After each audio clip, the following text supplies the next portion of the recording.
News 24 घडामोडी, श्वास चालू घडामोडींचा। आष्टीच्या या माजी आमदारांना नगरचा तथाकथित पत्रकार भैया बॉक्सर याने मागितली तब्बल 1 कोटीची खंडणी। माजी आमदार भीमराव धोंडे यांना ब्लॅकमेलिंग करून 1,25,00,000 रुपयांची खंडणी मागणाऱ्या 3 जणांवर काल रात्री नगर शहरातील कोतवाली पोलीस ठाण्यात गुन्हा दाखल करण्यात आला आहे।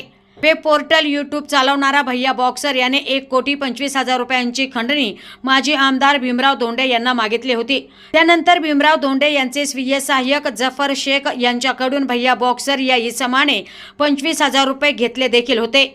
माजी आमदार भीमराव धोंडे यांना तुमची अश्लील व्हिडिओ आमच्याकडे आहे, ती व्हायरल करायची नसेल तर 1,25,00,000 रुपये द्यावे लागतील अशी खंडणीची मागणी करून 2 महिलांसह एका यूट्यूब पोर्टल चालवणारा पत्रकार याने माजी आमदारांना ब्लॅकमेलिंग केले होते।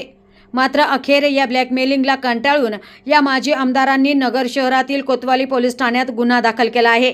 या प्रकरणी कोतवाली पोलिसांनी माजी आमदार भीमराव धोंडे यांनी दिलेल्या फिर्यादीवरून गायकवाड आणि बांगर या 2 महिला, पूर्ण नाव पत्ता माहीत नाही, आणि इस्माईल दर्यानी उर्फ भैया बॉक्सर याच्या विरुद्ध भारतीय दंडविधान कायदा कलम 384, 385, 388, 34 प्रमाणे खंडणीच्या गुन्ह्याची नोंद केली आहे।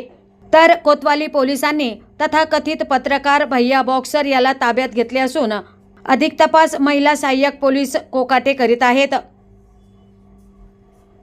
प्रतिनिधी स्वामी गोसावी, न्यूज 24 घडामोडी, अहमदनगर। आणि आता या मोठ्या बातमीसह वेळ झाली तेच थांबण्याची, मात्र तुम्ही पाहत राहा न्यूज 24 घडामोडी, श्वास चालू घडामोडींचा। आणि बातमी आवडल्यास लाईक, शेअर आणि सबस्क्राईब करायला विसरू नका।